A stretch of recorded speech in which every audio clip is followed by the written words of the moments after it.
রাসূল বলছেন, তুমি জানো না এটা হচ্ছে নিসফুম মিন শাবান, এটা হচ্ছে শাবানের মধ্যরাত্রি। অর্থাৎ এটা থেকেই রমজান মুবারকের প্রস্তুতি পর্ব শুরু হয়। রাসূল করিম সাল্লাল্লাহু আলাইহি ওয়াসাল্লাম এই রাত থেকেই রমজান মুবারকের প্রস্তুতি গ্রহণ করতেন। ইসলামের মধ্যে সবচেয়ে শ্রেষ্ঠ রজনী হচ্ছে লাইলাতুল কদর। শবে বরাতকে লাইলাতুল কদরের সমপর্যায়ে নেওয়া গুমরাহি। লাইলাতুল কদর হচ্ছে ইসলামের সবচেয়ে শ্রেষ্ঠ রজনী, যে রাতটা হচ্ছে আল্লাহ পাকের কাছে অত্যন্ত পবিত্র, যে রাতটি হচ্ছে খায়রুম মিন আলফি শাহর, সেটা হচ্ছে লাইলাতুল কদর, লাইলাতুল মুবারক। আজকের রাত্রে একটি পবিত্র রাত। এ রাত্রে রাসূল সাল্লাল্লাহু আলাইহি ওয়াসাল্লাম কবর জিয়ারত করেছেন, নফল ইবাদত করেছেন, কাঁদাকাটি করেছেন। আমরাও আজকে আল্লাহ পাকের দরবারে ধর্ণা দেব। তবে প্রচলিত শবে বরাত যেটা করা হয়, রুটি তৈরি করা, হালুয়া তৈরি করা এবং এগুলি বিতরণ করা, এই রাত্রের জন্যই খাস করে নেওয়া, এটা সঠিক নয়। রুটি হালুয়া বিতরণ প্রত্যেক রাতেই হতে পারে, প্রত্যেক দিনই হতে পারে। কিছু বিদআত চালু হয়েছে এই রাতকে কেন্দ্র করে। চট্টগ্রামে এরকম হয়নি, বাজি ফোটানো হয়। আমি বুঝি না লাইলাতুল বরাতের সাথে বাজি ফোটাবার সম্পর্কটা কি। আল্লাহ পাক এই গুমরাহি থেকে, বিদআত থেকে আমাদেরকে হেফাজত করুন, আমরা বলি আমিন। আজ পবিত্র রজনীতে এর থেকে শ্রেষ্ঠ ইবাদত আর কি হতে পারবে, যে আমরা আল্লাহ রাব্বুল আলামিনের কালাম, তার কোরআন থেকে আলোচনা করছি, বা জামাত নামাজ আদায় করেছি এবং করব ইনশাআল্লাহ। এবং এই লক্ষ জনতা আল্লাহ পাকের দরবারে ভিখারির মতো হাত উঁচু করব। আর কোরআনে কারীমের আলোচনার চাইতে শ্রেষ্ঠ মাহফিল, শ্রেষ্ঠ ইবাদত পৃথিবীর বুকে আর কিছু হতে পারে না। আমরা আজকে আমি আলোচনা করব, গতকাল ভূমিকা দিয়ে আমি শেষ করেছিলাম। আজকে আপনারা আরো আলোচনা শুনেছেন। আসলে তো এই আলোচনার কোনো শেষ নাই। আসলে কি কোনো শেষ? আল্লাহ রাব্বুল আলামিন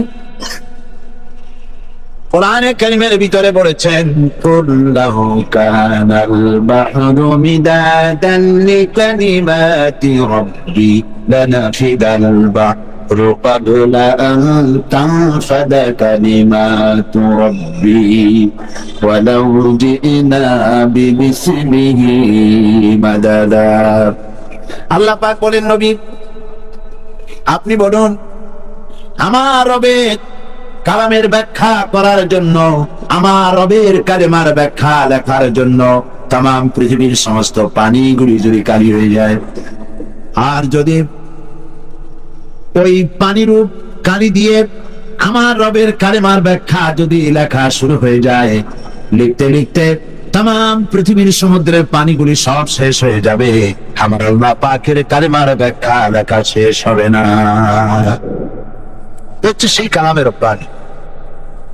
যুগ যুগ ধরে লোকেরা শুনছে, শুনবে, শেষ নাই। এত শোনার পরেও কাঙ্ক্ষিত মানের অগ্রগতি, উন্নতি আমাদের হচ্ছে কি? কথা বোঝেন নাই বোধহয়? হচ্ছে। যে পরিমাণ শুনছি সেই পরিমাণ আমল আমাদের মধ্যে হচ্ছে না। এ কথাটা ঠিক কিনা? এই মাহফিল আজ, এই লাইলাতুল, এই পবিত্র রাত্রে এত লোকের উপস্থিতি হয়েছে, নারী পুরুষ। একজন লোক কি বলতে পারবেন যে জীবনে আমি কোনো ওয়াজি শুনি নাই, কোনো তাফসীর আমি জীবনে শুনি নাই? পারবেন কেউ বলতে? পারবেন না। প্রত্যেক ব্যক্তি শুনেছেন। কেউ 10টা শুনেছেন, কেউ 20টা শুনেছেন, কেউ 100টা শুনেছেন। এবার চিন্তা করো, কোন মাহফিলেই তো খারাপ কথা বলা হয় না। হাক্কানি আলেম যারা, হক্কানি ওলামা, হক্কানি পীর মাশায়েখ যারা, তারা সবসময় কোরআন হাদিস ভিত্তিক কথা বলেন।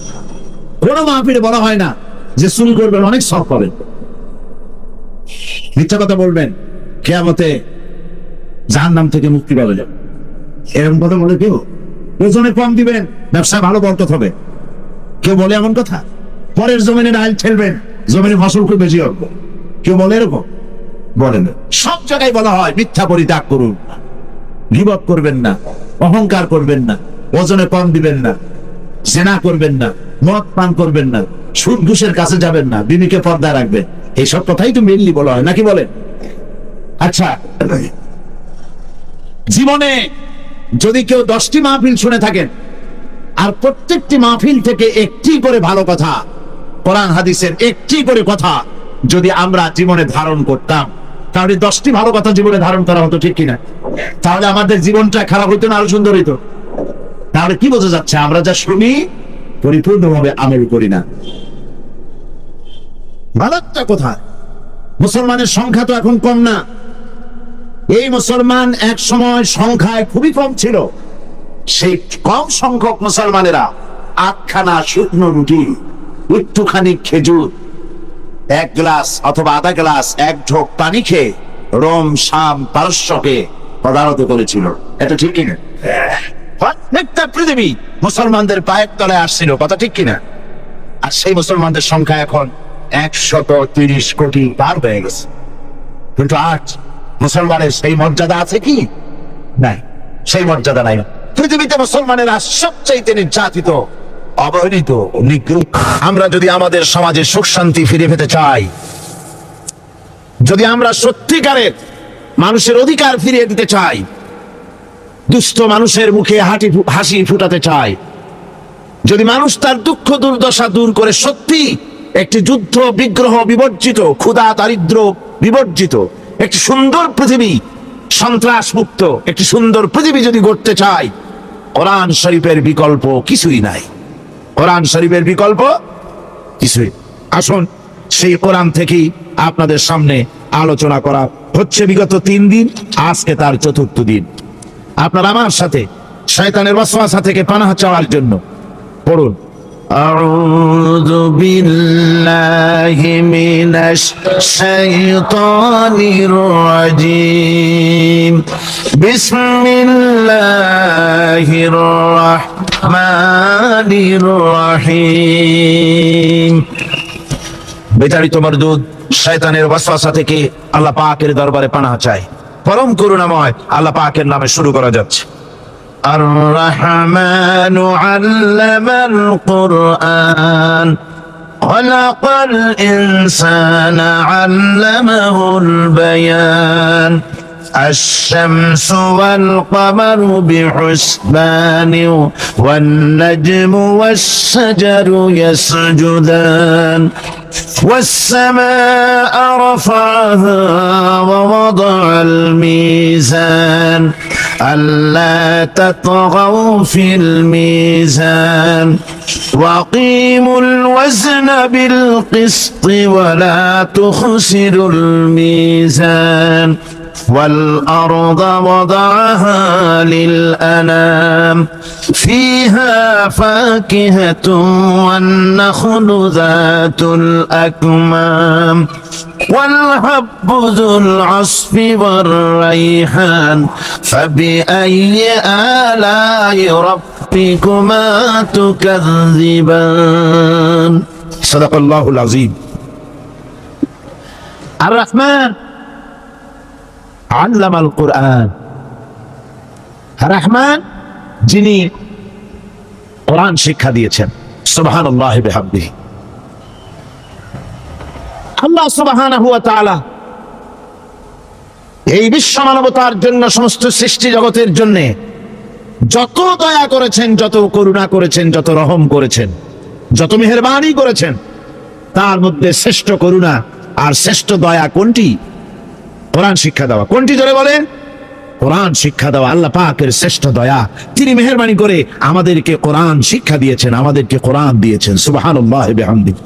এই কোরআনের কথা আমি আপনাদের সামনে গত 3 দিন আলোচনা করে এসেছি। প্রথম দিন বলেছি রহমান আল্লাহ পাকের দয়া সম্পর্কে। দ্বিতীয় দিন বললাম কোরআনে কারিমের পরিচিতি সম্পর্কে। তৃতীয় দিন বললাম যে কোরআন আল্লাহ শিক্ষা দিয়েছেন, সেই কোরআনের মর্যাদা, বৈশিষ্ট্য এবং নাজিলের উদ্দেশ্য। আজকে বলবো কোরআনে কারীমের দাওয়াত। কি দাওয়াত নিয়ে কোরআন আমাদের কাছে এসেছে, আমাদের কাছে কি বক্তব্য, কোরআনের মূল বক্তব্যটা কি, সেই মূল বক্তব্যের উপরে আজকে আমরা আলোচনা করব। ওমা তৌফিকি ইল্লা বিল্লাহ সুবহানাকা লা ইলমা লানা ইল্লা মা আল্লামতানা। আল্লাহ পাকের কাছে তৌফিক চাই, তিনি যেন মেহেরবানি করে কোরআনে কারীমের দাওয়াত মানুষের সামনে পেশ করার মতো যোগ্যতা আমাদেরকে দেন এবং শোনার মতো, বোঝার মতো, আমল করার মতো তৌফিক আল্লাহ পাক যেন আমাদেরকে দান করেন। সবাই বলুন আমিন। কোরআনে কারীমের দাওয়াত হচ্ছে তাওহীদ প্রতিষ্ঠা করা। কোরআনের মূল দাওয়াত তাওহীদ প্রতিষ্ঠা করা, শিরক বর্জন করা এবং জীবনের সকল ক্ষেত্রে আল্লাহর গোলামি করা। এই তিনটি দাওয়াত। কটি দাওয়াত হলো? তিনটি। প্রথম হচ্ছে তাওহীদ প্রতিষ্ঠা করা, 2 নম্বরে শিরক বর্জন করা, 3 নম্বরে জীবনের সকল ক্ষেত্রে গোলামি হবে কার? আল্লাহ পাকের। একটি ইমারত, একটি বিল্ডিং নির্মাণ করতে হলে সর্বপ্রথম তার ভিত্তিকে দৃঢ়ভাবে গঠন করতে হবে, তার ফাউন্ডেশনকে মজবুত করতে হবে। ফাউন্ডেশন যদি দুর্বল হয় তার উপরে সুদৃঢ় ইমারত দাঁড়াতে পারে না। আপনি মনে করেন একটা বিল্ডিং বানাবেন, মাল্টি স্টোর বিল্ডিং, একটি বহুতল বিশিষ্ট একটা দালান বানাবেন। সেই দালানের ভিত্তিটা খুব মজবুত আপনি করলেন না, কিন্তু বিল্ডিংটা নির্মাণ করে তার চতুর্দিকে আপনি প্লাস্টিক পেইন্ট করলেন, তারপরে তাকে সুন্দর করে মোজাইক করলেন, টাইলস ব্যবহার করলেন, এরপরে আপনি অনেক কিছু করলেন এই বিল্ডিং এর জন্য, সুন্দর করে সাজালেন, গোছালেন, কিন্তু বলেন এই বিল্ডিং এর লংজিভিটি, এই বিল্ডিং দীর্ঘদিন টিকে থাকবে কথা কেউ কি আপনাকে বলবে? বলবে না, যেহেতু আপনার ফাউন্ডেশন নড়বড়ে, ফাউন্ডেশন মজবুত না। ফাউন্ডেশনটা যদি মজবুত হয় আর রং সং যদি কম হয়, কিচ্ছু আসে যায় না, আপনার এই ইমারত দীর্ঘস্থায়ী হবে বলে প্রকৌশলীরা বলবেন। ঠিক অনুরূপ ভাবে একটি আদর্শিক ইমারতের বেলায়ও একই কথা প্রযোজ্য।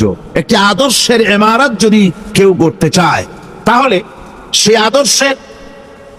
আদর্শ যতই চিত্তাকর্ষক হোক, আকর্ষণীয় হোক, কল্যাণধর্মী হোক, যতক্ষণ পর্যন্ত তার বুনিয়াদ দৃঢ় না হবে, বুনিয়াদ মজবুত না হবে, ততক্ষণ পর্যন্ত সে আদর্শ দুনিয়ার বুকে টিকে থাকতে পারেন।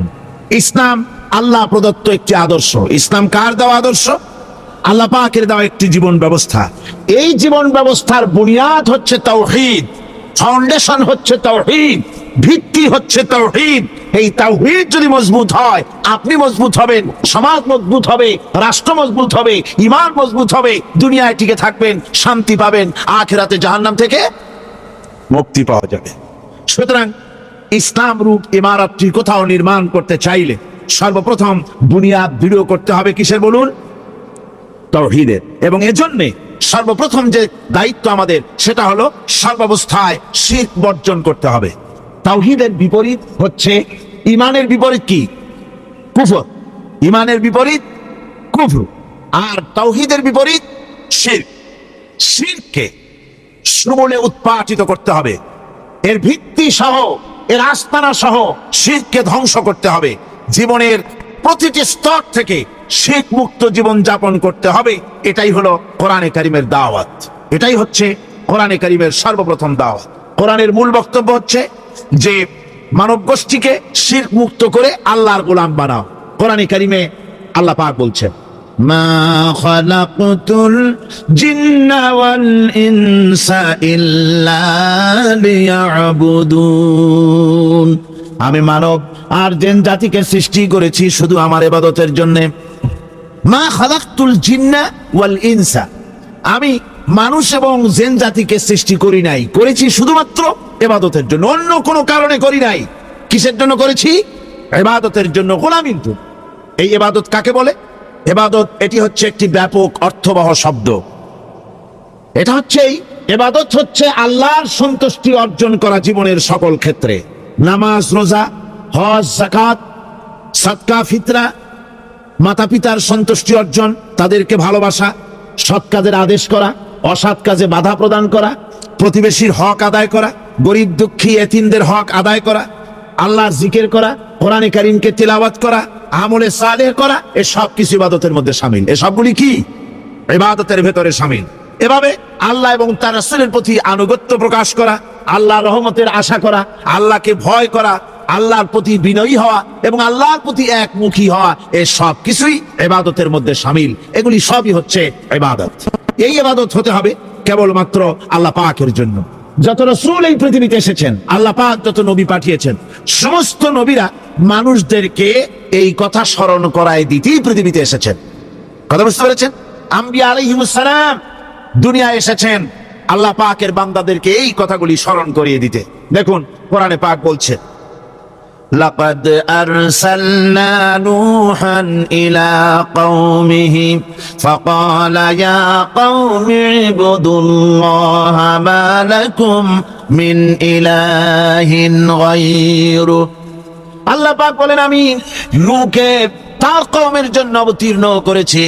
নূহ আলাইহিস সালাম তার কওমকে ডেকে বলেছেন, হে আমার জাতি, হে আমার সম্প্রদায়, এক আল্লাহ ছাড়া তোমাদের কোনো ইলাহ নাই, তোমাদের কোনো মাবুদ নাই, উপাস্য নাই, এক আল্লাহর গোলামি করো, তার দাসত্ব করো। নূহ আলাইহিস সালাম এই দাওয়াত পেশ করেছেন। হুদ আলাইহিস সালাম সম্পর্কে কোরআন বলছে, ওয়া ইলা আদিন আখাহুম হুদা قال يا قوم اعبدوا الله ما لكم من إله غيره। আমি আদ সম্প্রদায়ের কাছে তাদের ভাই হুদকে পাঠালাম এবং তিনি এসে তার সমাজের কাছে বললেন, ইয়া কওমে, হে আমার জাতি, হে আমার সম্প্রদায়, উবুদুল্লাহ, এক আল্লাহর গোলামি করো, তিনি ছাড়া তোমাদের কোনো ইলাহ নাই, কোনো আইনদাতা নাই, বিধানদাতা নাই, শাসনকর্তা নাই। সালেহ আলাইহিস সালাম সম্পর্কে আল্লাহ পাক বলেন, ওয়া ইলা সামুদ আখাহুম সালিহান ক্বালা ইয়া কওমি ইবুদুল্লাহা মা লাকুম মিন ইলাহিন গায়রু। সালেহ আলাইহিস সালামকে তার জাতির কাছে, সামুদ জাতির কাছে তাদের ভাই সালেহকে পাঠালাম। তিনি জাতির কাছে গিয়ে বললেন, হে আমার জাতি, এক আল্লাহর গোলামি করো, তার দাসত্ব করো, তিনি ছাড়া তোমাদের কোনো ইলাহ নাই, আইনদাতা নাই, বিধানদাতা নাই। এভাবে শুআয়ব আলাইহিস সালামকে পাঠানো হলো মাদিয়ানবাসীদের জন্য এবং বলা হলো, তিনি এসে বললেন, হে আমার জাতি, এক আল্লাহ ছাড়া তোমাদের কোনো ইলাহ নাই। তো এই কথার দ্বারা আমরা কি বুঝলাম? সমস্ত নবীরাই আল্লাহর গোলামির দাওয়াত দিয়েছেন। কোন নবী বলেন নাই, ও আমার জাতি, তোমরা আমার গোলামি করো। কেউ বলেছেন? জোরে বলেন, কেউ বলেছেন? বলেননি। সমস্ত পয়গম্বরের, আম্বিয়া আলাইহিমুস সালাম সবাই বলেছেন, আল্লাহ পাকের গোলামি করো, তার আনুগত্য করো। আল্লাহ রাব্বুল আলামিন বলেন, প্রত্যেক জাতির নিকট আমি রাসূল প্রেরণ করেছি, কোন জাতি বাদ পড়ে নাই। ওয়ালাকাদ বা'সনা ফি কুল্লি উম্মাতির রাসূলা আনি ইবুদুল্লাহ ওয়াজতানিবুত তাগুত। আমি প্রত্যেক জাতির জন্য রাসূল প্রেরণ করেছি। সবাই এসে রাসূল পয়গম্বরের দাওয়াত দিয়েছেন, আনি ইবুদুল্লাহ, এক আল্লাহর গোলামি করো, এক আল্লাহর দাসত্ব করো, ওয়াজতানিবুত তাগুত, আর তাগুতকে বর্জন করো। তাগুতের অর্থ মনে আছে আপনাদের? তাগুত যাদের মনে নেই আবার শোনাই। তাগুত বলা হয় সেই শক্তিকে, যে শক্তি শুধু নিজেই আল্লাহর আইন অমান্য করে না, অন্যদেরকেও আল্লাহর আইন অমান্য করতে বাধ্য করে, সেই শক্তিকে বলা হয় তাগুত। আল্লাহ পাকের সমস্ত নবীরা বলেছেন, এক আল্লাহর গোলামি করো, তাগুতকে বর্জন করো। কোরআনে কারীম বলছে, ফামান ইয়াকফুর بالطاغوت ويؤمن بالله فقد استمسك بالعروة الوثقى لا انفصام لها والله سميع عليم।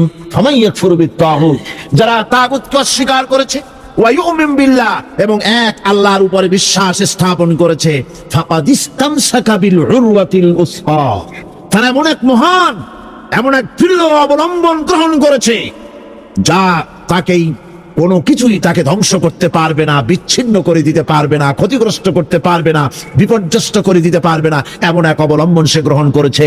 তাগুতকে বর্জন করতে হবে এবং আল্লাহর উপর ঈমান আনতে হবে, আল্লাহর গোলামি করতে হবে। এই কথাই কোরআনে কারীমের মধ্যে আল্লাহ সুবহানাহু ওয়া তাআলা বারবার বলেছেন, গোলামি করতে হবে আল্লাহ পাকের। সমস্ত নবীরা বলেছেন ইয়া কওমি, নবীরা কি বলেছেন? হে আমার জাতি। এই দাওয়াত যখন আমাদের নবী দিলেন। বিশ্ব নবী যখন এই দাওয়াত দিলেন, আল্লাহ রাব্বুল আলামিন তার মুখ থেকে এই দাওয়াত যখন পেশ করালেন, তখন তিনি দাওয়াতটা এভাবে দিলেন। ইয়া কওমি বললেন না। হুজুর কি ইয়া কওমি বলেছেন? কখনো বলেন ইয়া কওমি। আল্লাহ হুজুরের মুখ দিয়ে কথা বের করার নাই, যেহেতু হুজুর তো আঞ্চলিক নবী নন, হুজুর তো গোত্রভিত্তিক নবী নন। রাসূল করিম সাল্লাল্লাহু আলাইহি ওয়াসাল্লাম কোন ভাষাভিত্তিক নবী নন। রাসূল কি নবী? চিল্লায় কোন না। আল্লাহ পাক কোরআনে কারীমের মধ্যে বলেছেন, কুল ইয়া আইয়ুহান নাসু ইন্নী রাসূলুল্লাহি ইলাইকুম জামিআ। হে নবী, আপনি বলুন, ও মানব সকল, ও পৃথিবীর মানব সকল, আমি আল্লাহর পক্ষ থেকে তোমাদের সকলের জন্য আমি নবী হয়ে এসেছি। সকলের জন্য আমি রাসূল। যেহেতু বিশ্ব নবী, সেহেতু তার মুখ থেকে আল্লাহ পাক ইয়া কওমি বের করেন নাই, ও আমার জাতি, তা না।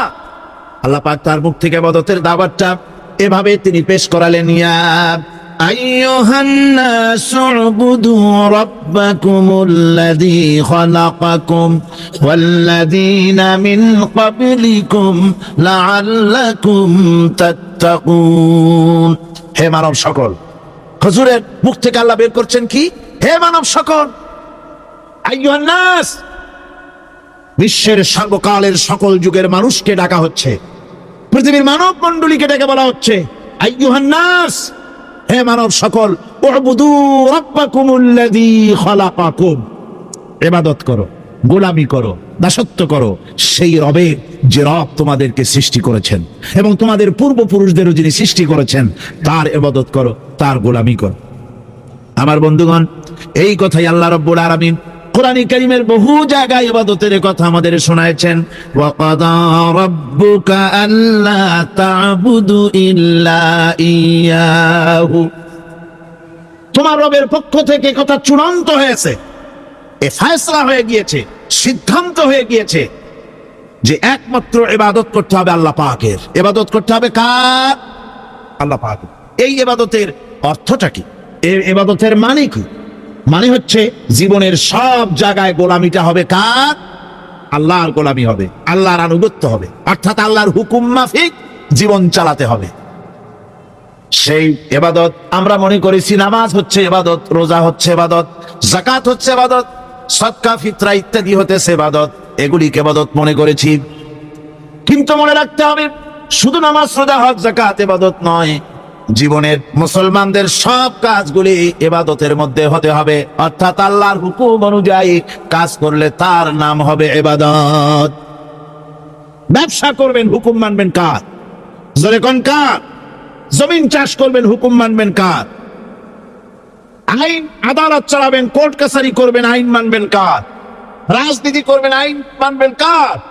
সমাজনীতি চালাবেন, আইন মানবেন কার? জীবনের সব ক্ষেত্রে তার আইন মানতে হবে। আমরা এগুলিকে ইবাদত মনে করি না। আমাদের দেশের লোকেরা, এক শ্রেণীর লোকেরা এটাকে ইবাদত মনে করে না, ইবাদত মনে করে শুধুমাত্র নামাজ। আচ্ছা, নামাজ যদি শুধুমাত্র ইবাদত হয়, তাহলে তার অর্থ কি দাঁড়াবে? তার অর্থ দাঁড়াবে এই যে 24 ঘন্টার ভিতরে নামাজ পড়তে সময় লাগে কতক্ষণ? কত? 5 ওয়াক্ত নামাজ পড়তে, উজু করে পবিত্র হয়ে জায় নামাজ বিছায়া 5 ওয়াক্ত নামাজ পড়তে খুব বেশি 1 ঘন্টাই লাগুক।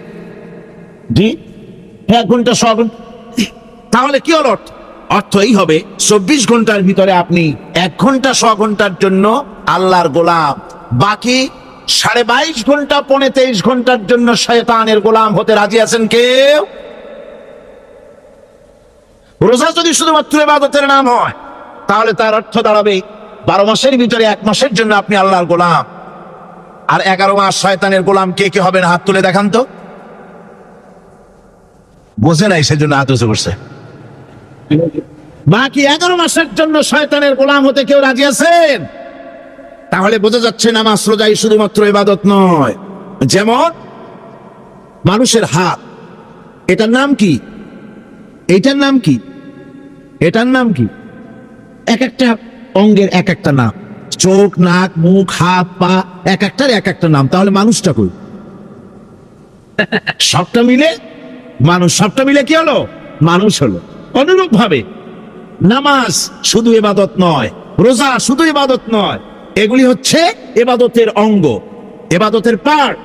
নামাজ, রোজা, হজ, যাকাত, সদকা, ফিতরা মানুষের প্রতি ভালোবাসা, পরের উপকার করা, মা বাপকে মহব্বত করা, শ্রদ্ধা করা, ভালো কাজের আদেশ করা, অসৎ কাজের নিষেধ করা, এই সমস্ত কাজগুলো মিলিয়ে হচ্ছে ইবাদত। কথা বুঝতে পেরেছেন? এই অর্থে নামাজ পড়াও ইবাদত, নামাজ না পড়াও ইবাদত, রোজা রাখাও ইবাদত, রোজা না রাখাও। মনের মধ্যে চিন্তায় পড়ে গেছেন হয়তো এখন যে নামাজ পড়া তো ইবাদত বুঝলাম, না পড়া ইবাদত, এ আবার কোন ফতোয়া দিলেন? রোজা রাখা ইবাদত আবার না রাখা ইবাদত, এটা কেমন কথা বললেন? চিন্তা আসতে পারে। হ্যাঁ, কথা ঠিকই, নামাজ পড়া ইবাদত, না পড়াও ইবাদত। সর্বক্ষণ আপনি নামাজ পড়েন জায়েজ আছে, কিন্তু 24 ঘন্টার ভিতরে 3টা সময় নামাজ পড়া হারাম। কোন কোন সময়? ঠিক সূর্য উদয় হওয়ার সময়, ঠিক সূর্য মাথার উপরে থাকার সময়, আর ঠিক অস্তগামী হওয়ার সময়। এই 3 সময় নামাজ পড়া সম্পূর্ণ নিষিদ্ধ। এই 3 সময় নামাজ না পড়াটাই ইবাদত। আল্লাহর হুকুম মানতেছেন, নিষেধ করা হয়েছে নামাজ পড়ো না, পড়বেন না। আবার রোজা রাখা, সারা বছর রোজা রাখে সওয়াব হবে, কিন্তু বছরের 2 ঈদের 5 দিন রোজা রাখাকে হারাম করা হয়েছে। এই সময় রোজা না রাখাটাই, তাহলে কি বোঝা গেল? বোঝা গেল এই জীবনের সমস্ত কাজগুলি আল্লাহর হুকুম মাফিক হওয়ার নামই।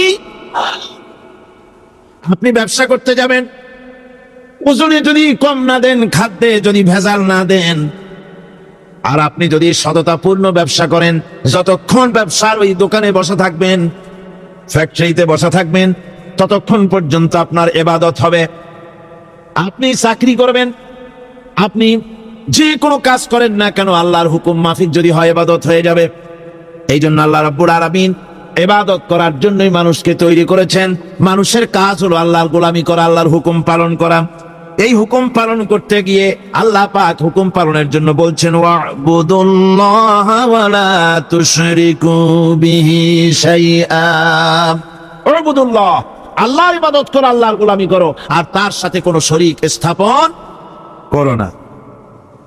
পৃথিবীর মধ্যে আমরা তো সুখ শান্তি চাই, দুনিয়ায় 2 মুঠো খেতে চাই। 2 মুঠো যদি খেতে চাই, পড়তে চাই, পৃথিবীর মধ্যে যদি শান্তিতে থাকতে চাই, তাহলে ইবাদত করা লাগবে। ইবাদত করলেই খাবার পাওয়া যাবে। ইবাদত করলে কি পাওয়া যাবে? খাবার পাওয়া যাবে। আল্লাহ রাব্বুল আলামিন কোরআনে কারীমের মধ্যে বলেছেন, ফালইয়াবুদু রাব্ব হাযাল বাইত আল্লাযী আত'আমাহুম মিন জু'ইন ওয়া আমানাহুম মিন খাউফ। কুরাইশদেরকে বলছেন, ও কুরাইশরা, এই ঘরের মালিকের ইবাদত করো। কোন ঘর? কাবা ঘর। এই কাবা ঘরের মালিক কে? আল্লাহ। এই ঘরের মালিকের ইবাদত করো। কি হবে তাহলে?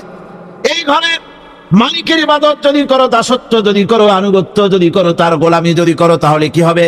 আল্লাযী আত'আমাহুম মিন জু', তিনি তোমাদের ক্ষুধার সময় খেতে দিবেন। সুবহানাল্লাহ। কর ক্ষুধার সময় খাবার পাবে। ওয়া আমানাহুম মিন খাউফ, আর যখন বিপদ আসবে, মুসিবত আসবে, সন্ত্রাস সৃষ্টি হবে, বিপদ মুসিবত আসবে, ভীতি আসবে, ভীতির সময় আমন আমান, নিরাপত্তা পয়দা করে দিবেন আল্লাহ সুবহানাহু ওয়া তাআলা এই ইবাদতের মাধ্যমে। সুতরাং আমার ইবাদত করো। আর যদি জান্নাতে যেতে চাও, কি বলেন, আমরা কি বেহেশতে যেতে চাই? আর যারা কথা কইলেন না, আমরা কি জান্নাতে যেতে চাই? অবশ্যই আল্লাহর জান্নাতে যেতে চাই। আল্লাহ পাক বলেন, আমার জান্নাতে যদি যেতে চাও, তাহলে ইবাদত করা ছাড়া পথ নাই। ফাদখুলি ফি ইবাদি ওয়াদখুলি জান্নাতি, আমার বান্দার মধ্যে শামিল হও, আমার গোলামির মধ্যে শামিল হও, আমার ইবাদত করো জীবনের সকল ক্ষেত্রে, আমার গোলামির মধ্যে শামিল হও, আমার জান্নাতে চলে যাও। সুবহানাল্লাহি ওয়া বিহামদিহি। আমার গোলাম হওয়া ছাড়া, আমার গোলামি করা ছাড়া জান্নাত পাওয়া যাবে না। আমার বন্ধুগণ, এবার আল্লাহ রাব্বুল আলামিন বলছেন, যদি আমার সঙ্গে দেখা করতে চাও, আল্লাহর সঙ্গে যদি কোনো বান্দা দেখা করতে চায়, আমরা আল্লাহরে দেখতে চাই কিনা? চাই কিনা আল্লাহকে দেখতে? আল্লাহ পাক বলছেন, আমারে যদি দেখতে চাও, ফামান কানা ইয়ারজু লিকা রাব্বিহি ফালইআমাল আমালান সালিহান ওয়ালা ইউশরিক বিইবাদাতি রাব্বিহি আহাদা। আমার সঙ্গে যদি দেখা করতে চাও, তোমাদের মধ্য থেকে কেউ যদি আমার সাথে দেখা করতে চায়, সে যেন ভালো কাজ করে, ভালো আমল করে, আর আমার ইবাদতের সঙ্গে কাউকে যেন শরীক না বানায়, তাহলেই আমার সঙ্গে কিয়ামতে দেখা হয়ে যাবে। জোরে বলেন সুবহানাল্লাহ। আল্লাহর সঙ্গে দেখা করতে হলে তার ইবাদত করতে হবে, গোলামি করতে হবে, এবং কাউকে শরীক স্থাপন করা যাবে না। এই গোলামি করতে হবে, ইবাদত করতে হবে কতদিন? আল্লাহ রাব্বুল আলামিন বলছেন, ওয়া'বুদ রাব্বাকা হাত্তা ইয়াতিয়াকাল ইয়াকিন। ইবাদত করো, গোলামি করো, যতক্ষণ পর্যন্ত নিশ্চিত সেই সময়টি এসে না যায়, তার মানে মৃত্যু পর্যন্ত আমার গোলামি করতে থাকো। মৃত্যু পর্যন্ত গোলামি হবে কার? আল্লাহ সুবহানাহু ওয়া তাআলা। সেই আল্লাহ পাকের গোলামি জীবনের সকল ক্ষেত্রে করতে হবে, মৃত্যু পর্যন্ত সব ক্ষেত্রে গোলামি হবে আল্লাহ। আল্লাহর গোলামি হচ্ছে আল্লাহ যা নিষেধ করেছেন তার থেকে ফিরতে হবে, আর যা আদেশ করেছেন সেগুলি মানতে হবে। যারা নিজেদের সৃষ্টির উদ্দেশ্য বোঝে না, আল্লাহর সামনে মাথা নত করার পরিবর্তে অহমিকতা করে, অহংকার করে, আল্লাহর সামনে মাথা নত করে না, ইবাদত করে না আল্লাহ, তাদের সম্পর্কে আল্লাহ রাব্বুল আলামিন বলছেন, ইন্নাল্লাযীনা ইস্তাকবিরুনা আন ইবাদাতি সায়াদখুলুনা জাহান্নামা দাখিরিন। যারা আমি আল্লাহর সঙ্গে অহংকার করে, আমার ইবাদত করে না, আমার গোলামি করে না, আমার সামনে মাথা নত করে না, অহংকার অহমিকতা করে যারা জীবন চালায়, আমি কিয়ামতের দিন তাদেরকে লাঞ্ছিত করব আর জাহান্নামে পাঠাবো। যারা আল্লাহর গোলামি করবে না, আল্লাহর ইবাদত করবে না, অস্বীকার করবে আল্লাহর গোলামিকে, অহমিকতা করে চলবে, তাদের জায়গা হবে কোথায়? জাহান্নামের মধ্যে। সুতরাং মানুষের মর্যাদা বাড়ে আল্লাহর গোলামিতে। মর্যাদা বাড়ে কিসে? আল্লাহর গোলামিতে। গোলামি করলেই মর্যাদা বাড়বে। এই জন্য আল্লাহ পাক কোরআনের মধ্যে, কোরআনে কারীমের মধ্যে সবচেয়ে মাহবুব আল্লাহ পাকের মাহবুব বান্দাদের কথা যখন বলেছেন, তখন নাম নেন নাই, আব্দুন শব্দ ব্যবহার করেছেন, গোলাম বলেছেন, বান্দা বলেছেন। আমার বান্দা। বান্দা হচ্ছে মানুষের জন্য সবচেয়ে বড় ডিগ্রি আল্লাহর পক্ষ থেকে। আলিম, উলামা, পীর, বুজুর্গ, সাহাবী, পেগম্বর, নবী, রাসূল, সবচেয়ে বড় খিতাব হচ্ছে আব্দ। আল্লাহর গোলাম হওয়া, আল্লাহর প্রিয় ডাক হচ্ছে আব্দ। মানুষকে আল্লাহ যাকে সবচেয়ে বেশি ভালোবাসেন, যাদেরকে বেশি ভালোবাসেন, তাদেরকে আব্দ বলেছেন। কি বলেছেন বলুন? আব্দ, বান্দা। আল্লাহ পাক এই পৃথিবীতে সবচাইতে বেশি ভালোবেসেছেন কাকে? মুহাম্মদুর রাসূলুল্লাহ সাল্লাল্লাহু আলাইহি ওয়াসাল্লামকে। তাকে আল্লাহ পাক সবচাইতে বেশি ভালোবাসেন। এবার দেখুন আল্লাহ রাব্বুল আলামিন তার হাবিবকে কি নাম দিয়ে ডাকতেছেন? নাম নেন নাই, নবী এবং রাসূলও বলেন নাই। কোরআনে কারীমের ভিতরে রাব্বুল আলামিন তার হাবিবকে আব্দ বললেন। যেমন দেখুন, ইন কুনতুম ফি রাইবিম মিম্মা নাযালনা আলা আবদিনা। আমি যে কিতাব নাজিল করেছি আমার বান্দার উপরে, তোমাদের যদি সন্দেহ হয়, এই যে বান্দা আমার আব্দের উপরে নাজিল করেছি, এই আব্দকে মুহাম্মদ রাসূলুল্লাহ সাল্লাল্লাহু আলাইহি ওয়াসাল্লাম আব্দ, অর্থাৎ সবচেয়ে প্রিয় ডাক হচ্ছে আল্লাহর পক্ষ থেকে বান্দার জন্য আব্দ। স্নেহপূর্ণ না, স্নেহপূর্ণ ডাক, মহব্বতপূর্ণ ডাক। অন্য আয়াতে আমরা দেখতে পাই, তাবারাকাল্লাযী নাযালাল ফুরকানা আলা আবদিহি লিয়াকুনা লিল আলামিনা নাযীরা। অতীব বরকতপূর্ণ সেই মহান সত্তা যিনি তার বান্দার উপরে ফুরকান নাজিল করেছেন। হুজুরের নাম নেন নাই, রাসূল বলেন নাই, বলেছেন আব্দ। কি বলেছেন? আব্দ, আমার বান্দা। এরপরে আল্লাহ রাব্বুল আলামিন অন্য আয়াতে বলেছেন, সুবহানাল্লাযী আসরা বিআবদিহি লাইলাম মিনাল মাসজিদিল হারামি ইলাল মাসজিদিল আকসা। সমস্ত দুর্বলতা, অক্ষমতা থেকে মুক্ত সেই মহান সত্তা যিনি তার বান্দাকে রাতের একটি অংশে ইসরা করিয়েছিলেন। এখানে আপ বলে আল্লাহ পাক বুঝিয়েছেন কার কথা? কার কথা বুঝালেন? রাসূল করিম সাল্লাল্লাহু আলাইহি ওয়াসাল্লামের কথা, তার কথাই বুঝালেন। তিনি হচ্ছেন আব্দ। সুতরাং আব্দিয়ত, গোলামি, আল্লাহর গোলামি হলো জীবনের সবচাইতে বড় কথা। আল্লাহর গোলাম হওয়ার চাইতে বড় আর কিছু নাই পৃথিবীতে। আমরা হচ্ছি আল্লাহর গোলাম। যারা বলেন আমরা কি? আমরা যে গোলাম, সে কথা বলতে মনে হয় কারো কারো একটু লজ্জা লাগে যে আমি চৌধুরী মানুষ, বা অমুক একটা লোক, অমুক একজন সম্মানী লোক গোলাম আমি, এটা বলা কি লজ্জার কথা? এরকম একটু মনে মনে কোনো অসুবিধা কারো হয় নাকি? জোরে কোন তো আমরা কি কার গোলাম? সুবহানাল্লাহ বিহামদিহি, আল্লাহর গোলাম। আমরা এমন মহান সত্তার গোলাম, মহান সত্তার বান্দা, যার সমকক্ষ এই পৃথিবীতে কেউ নাই, আকাশে কেউ। প্রচন্ড ক্ষমতার মালিক এমন এক মহান সত্তার গোলাম আমরা। সুতরাং গোলামিটা করতে হবে সব ক্ষেত্রে। গোলামিটা হচ্ছে না আমাদের গোলামি হচ্ছে না। আমাদের জমিনে আমরা জমিন চাষ করি, আল্লাহর গোলামি সেখানে করি না। জমিন চাষ করতে গিয়ে, লাঙ্গল দিয়ে চাষ করতে গিয়ে পরের জমিনের আইল ঠেলে না, এমন এলাকা খুব কম আছে। অবশ্য চট্টগ্রামের কথা ভিন্ন, এখানে ঠেলাঠেলি করে না, এখানেও করে। তো কেমন গোলাম হলাম? জমিনে চাষ করতেছি, পরের জমিনের আইল ঠেলতেছি, যা নিষেধ করা হয়েছে আমরা সেটা করতেছি। আল্লাহ নিষেধ করছেন সুদ খেও না, আমরা সে সুদের মধ্যে যাচ্ছি। আল্লাহ নিষেধ করেছেন জুয়া খেলতে, সেই জুয়া খেলা হচ্ছে। মদ খেতে নিষেধ করেছেন, সেই মদ খাওয়া হচ্ছে। অর্থাৎ যা যা নিষেধ করা হয়েছে সমাজের মধ্যে সেগুলি বেশি করে চলতেছে, ঠিক কিনা? তাহলে কি বান্দা হতে পারলাম? বান্দা হতে পারি নাই, গোলাম হতে পারি নাই। গোলাম হতে হবে আল্লাহ পাকের। কি হতে হবে জোরে কর? গোলাম হতে হবে জীবনের সকল ক্ষেত্রে। আল্লাহর হক বান্দার উপরে কি, আর বান্দার উপরে আল্লাহর হক কি, এ ব্যাপারে একটি হাদিস এসেছে।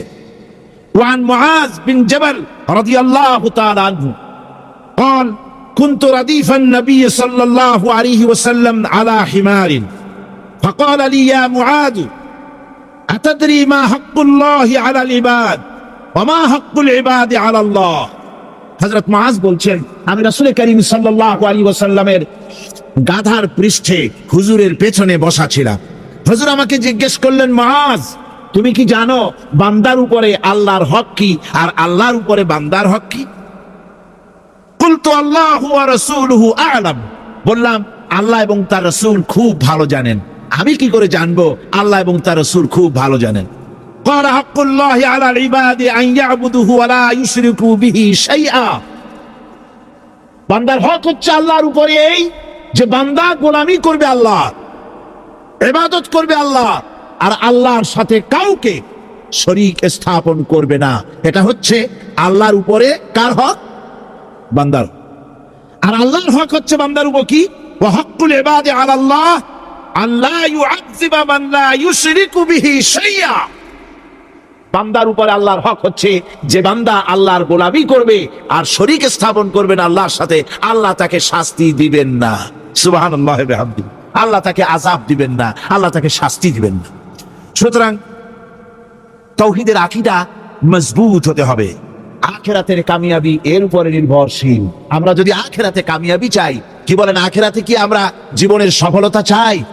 জোরে বলেন, সফলতা চাই। আখিরাতের কামিয়াবি যদি চাই, জাহান্নাম থেকে যদি বাঁচতে চাই, বেহেশতে যদি যেতে চাই, তাহলে আকীদাকে মজবুত করতে হবে। আল্লাহর সাথে কাউকে শরীক স্থাপন করা যাবে না। এবং আল্লাহ সৃষ্টিকর্তা, কোরআনে পাকের শিক্ষা অনুযায়ী আল্লাহরে বিশ্বাস করি, এতটুকুন কথা বললেই তাওহীদের হক আদায় হয় না। তাওহীদের হক হচ্ছে আল্লাহ পাককে সৃষ্টিকর্তা, পালনকর্তা, বিধানদাতা, রিজেকদাতা, কল্যাণদাতা সবকিছু হিসাবে মানতে হবে। কাকে? আল্লাহ পাককে। জোরে সরে বলুন, কাকে মানতে হবে? সমস্ত ক্ষমতা হচ্ছে আল্লাহ। সমস্ত ক্ষমতা কার? আল্লাহর নাম নিতে শরম করে নাকি? তাহলে জোরে সরে কোন সমস্ত ক্ষমতা কার? আল্লাহ রাব্বুল আলামিনের এত বড় ক্ষমতা। সাগরকে নগর বানাতে পারেন, নগরকে সাগর বানিয়ে দিতে পারেন, এতিমকে রাষ্ট্রের মালিক বানায় দিতে পারেন, ধনীকে গরিব বানায় দিতে পারেন, গরিবকে ধনী বানায় দিতে পারেন, মৃত্যুকে জিন্দা করতে পারেন, জিন্দাকে মৃত্যু করে দিতে পারেন, পথের লোককে ধরে প্রেসিডেন্ট বানায় দিয়া ফুলের মালা দিয়া গলা থেকে পা পর্যন্ত ভরে দিতে পারেন। আবার আল্লাহ যদি নারাজ হয়ে যান, প্রেসিডেন্টের ফুলের মালার পরিবর্তে জুতার মালা গলায় দিয়া জেলখানার মধ্যে ঢুকাইয়া দিতে পারেন। তাহলে ক্ষমতাটা কার? বিশ্বাস করেন? সমস্ত ক্ষমতার মালিক আল্লাহ। আকীদা মজবুত হতে হবে। আমার মুসলমান ভাইরা, আকীদায় গড়বড় যদি হয়ে যায়, তাওহীদ বুঝতে যদি ভুল করেন, জীবন বরবাদ হয়ে যাবে। আর কিছু যদি না পারেন, অন্তত ঈমান ও আকীদাকে মজবুত করে যদি আল্লাহর দরবারে উঠতে পারেন, ফাকাদ ফাজা ফাওজান আযীমা, বিরাট কামিয়াবি আসবে কিয়ামতে। যদি আকীদাটাকে মজবুত করে না ওঠা যায় আল্লাহর দরবারে। সেজন্য আমি কোরআন আমাদেরকে কি শিখালো সেই কথাই বলছি। আল্লামাল কোরআন, কোরআন কি শিখাইছে? তাবিজ শিখায় নাই। কোরআন আমাদেরকে শুধুমাত্র মাথা ঝুলে ঝুলে তেলাওয়াত এটা শিখায় না। কোরআন তেলাওয়াত করতে হবে, বুঝতে হবে, আমল করতে হবে। কোরআন শিখাচ্ছে। কে শিখাচ্ছে? কোরআন। তার মানে কে? আল্লাহ। কে শিখাচ্ছে? আল্লাহ সুবহানাহু ওয়া তাআলা শিখাচ্ছে। বান্দা শোনো ভালো করে, ওয়াইয়ামসাসকাল্লাহু বিদুররিন ফালা কাশিফা লাহু ইল্লা হুয়া। আল্লাহ যদি তোমার কোনো ক্ষতি সাধন করতে চান, তাহলে সেই ক্ষতি থেকে তোমাকে কেউ রক্ষা করতে পারবে না। এটা হবে ঈমান। এটা কি? এই ঈমান যদি মনের মধ্যে আসে, আপনি বিরাট শক্তিশালী বিপ্লবী শক্তিতে পরিণত হয়ে যাবেন।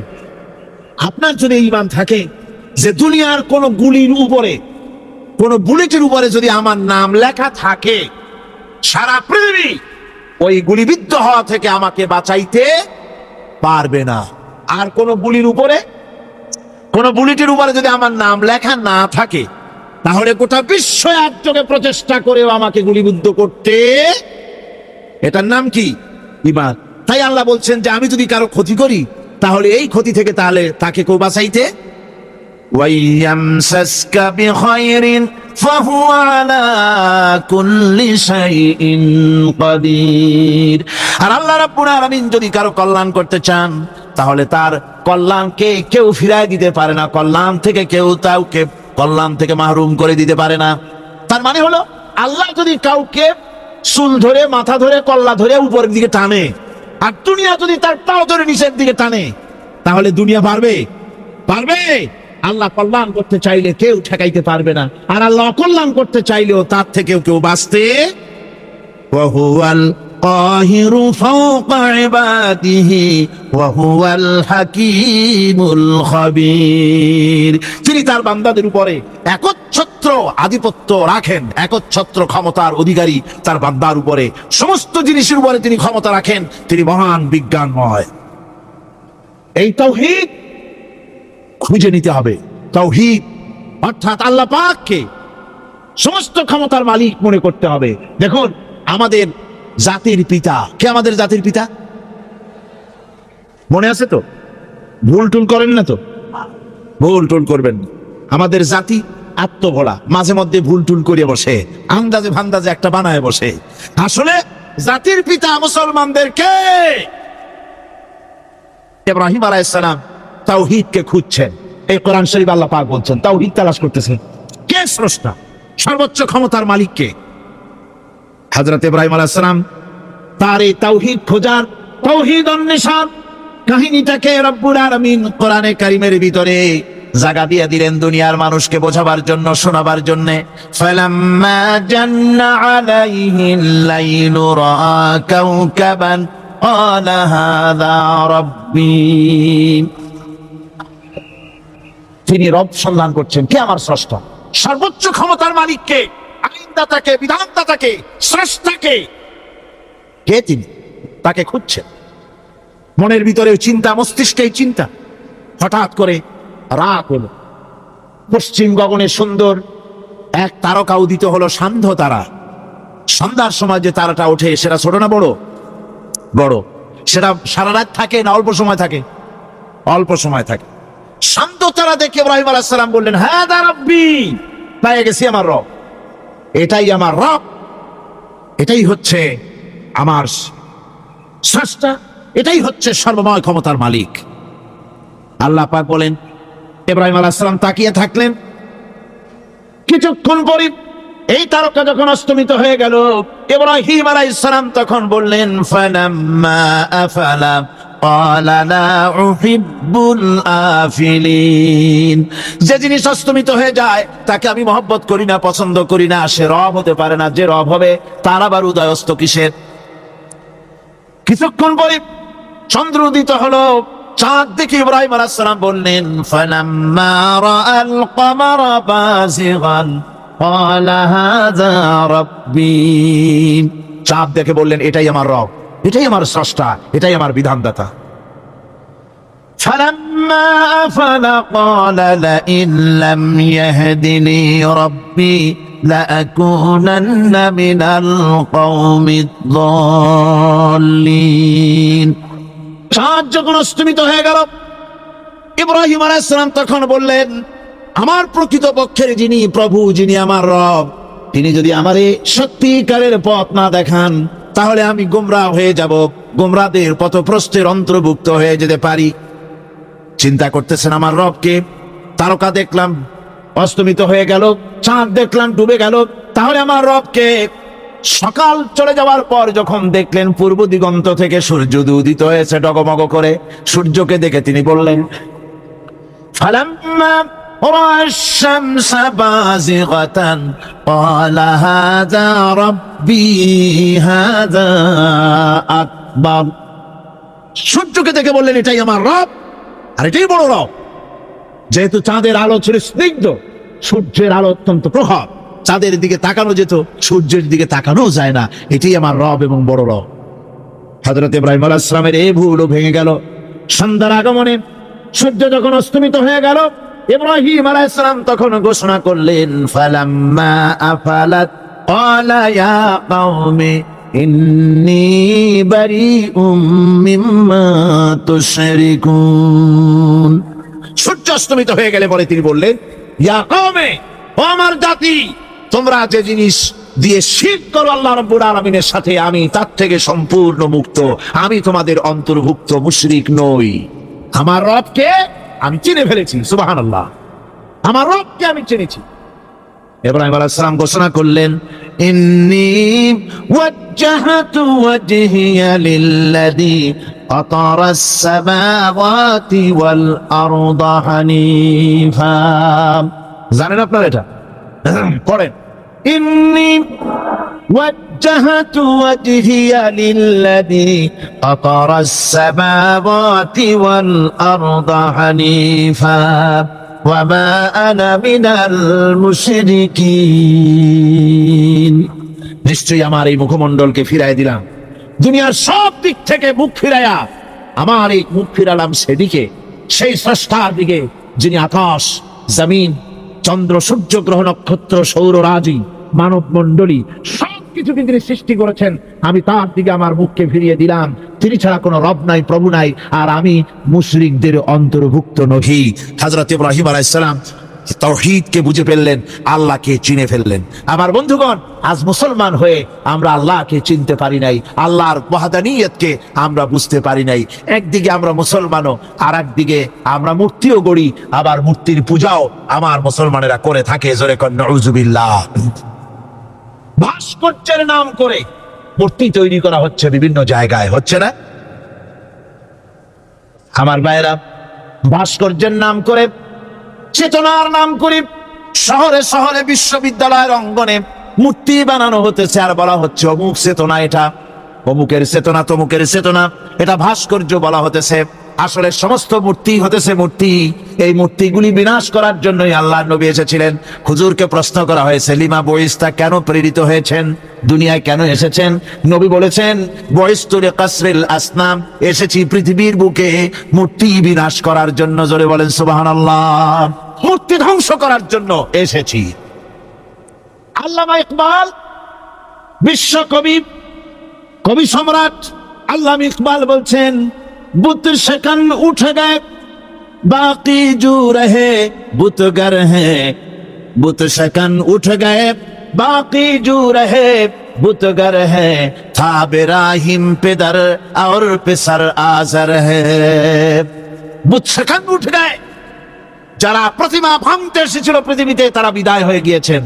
আজকে যারা বেঁচে আছে তারা ইসলামের নামে, মুসলমানের নামে প্রতিমা তৈরি করছে, মূর্তি তৈরি করছে। এক সময় ছিল এমন যখন আজরের ঘরে ইব্রাহিম পয়দা হয়েছে, আর আজ ইব্রাহিমের ঘরে আজর পয়দা হচ্ছে। বন্ধুগণ, আল্লাহর ইবাদত পরিপূর্ণভাবে আল্লাহর জন্যই হতে হবে।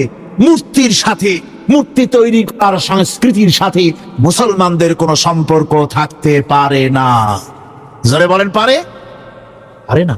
বিশ্ববিদ্যালয়ের অঙ্গনে, রাস্তার মোড়ে মোড়ে চেতনার নাম করে মূর্তি যারা বানাচ্ছেন গায়ের জোরে, আল্লাহর কসম, আল্লাহর দরবারে উঠতে হবে একদিন, সেদিন মজা টের পাবে। কারে বলে চেতনা? মূল চেতনা তো সেদিন জাগ্রত হবে। আজকে তো আসল চেতনা আসে নাই, চেতনা হবে সেই দিন। চেতনা কারে কয়? চেতনা কত প্রকার এবং উহা কি কি উদাহরণ সহকারে বুঝাইয়া দেওয়া হবে। আমার ভাইরা, মাথা জায়গায় যেয়ে দেখবেন কি, শুধু মাথাই দেখবেন, আপনারও একটা মাথা, দেখবেন ও মাথা। আল্লাহ পাক তো গোটা ময়দান ভরে দিয়েছেন, আলহামদুলিল্লাহ। আমি প্রথম দিন বলেছিলাম, কোরআনের মাহফিলের চাইতে শ্রেষ্ঠ মাহফিল আল্লাহর আকাশের নিচে জমিনের উপরে আর নাই। হাদিস শরীফের ভিতরে এসেছে, এই মাহফিলে যখন আপনি আসতেছিলেন, হাজার হাজার ফেরেশতা আপনার পেছনে পেছনে এসেছে, আপনার আমল নামায় নেকি লিখেছে। রাসূলুল্লাহ বলছেন, বান্দারা যখন কোরআন শোনার জন্য, আল্লাহর জিকিরের জন্য, কোরআনের জন্য যখন বসে যায়, আল্লাহর রহমতের ফেরেশতারা মাহফিলের চতুর্দিকে তারা ঘিরে দাঁড়িয়ে যায় আকাশ পর্যন্ত। এই মাহফিল ঘেরাও হয়ে আছে ফেরেশতা দিয়া। কি দিয়া? কার কথা? আল্লাহ রাসূলের কথা। ফেরেশতা দিয়ে গোটা মাহফিল ঘেরাও হয়ে আছে, আকাশ পর্যন্ত তারা দাঁড়িয়ে আছে। ফেরেশতারা বলতে থাকে, রব্বুল আলামিন, তোমার বান্দারা যতক্ষণ রাস্তায় ছিল ততক্ষণ নেকি লিখেছি, এখন মাহফিলে বসে গেছে, এখন কি করি? আল্লাহ পাক বলেন, আমার ফেরেশতারা, আমার বান্দারা যতক্ষণ মাহফিলে বসে থাকবে, ওদের প্রত্যেক শ্বাস এবং প্রশ্বাসের বিনিময়ে 10 10 করে নেকি লিখতে থাকো।